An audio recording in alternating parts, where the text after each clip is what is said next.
The head of the U.S. Central Bank has said authorities may start to ease up on interest rate hikes as soon as this month, after racing to raise borrowing costs earlier this year.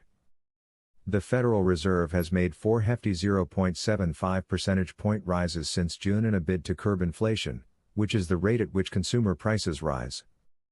Fed Chairman Jerome Powell said it makes sense to slow down to assess the impact of the moves. Markets soared following the comments. In the U.S., the Dow Jones Industrial Average jumped more than 2%, while the S&P 500 surged 3% and the Nasdaq jumped 4.41%. The dollar fell, while other global exchanges also jumped.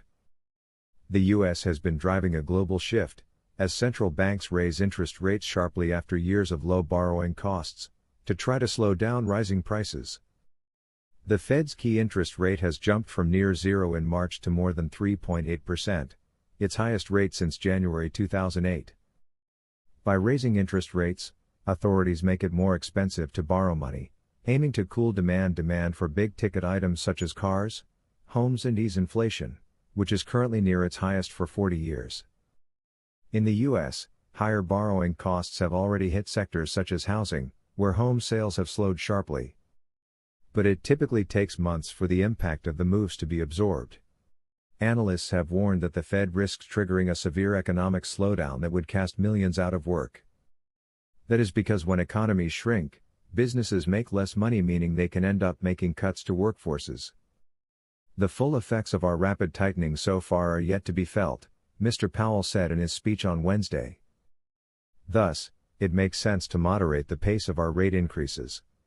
The time for moderating the pace of rate increases may come as soon as the December meeting. Mr. Powell's comments come amid signs that inflation in the U.S. may be subsiding. Since peaking at 9.1% in June, the inflation rate has eased, falling to 7.7% in October. But Mr. Powell said the job market, including wage growth, remained too strong for the bank's comfort.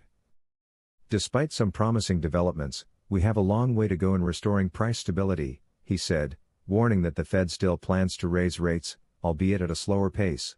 Data shows that 80% of people watching my videos are not subscribed. Remember, subscribing is free. It only takes a couple of seconds and you can unsubscribe at any time. Please help me and my channel by subscribing. Now back to the video.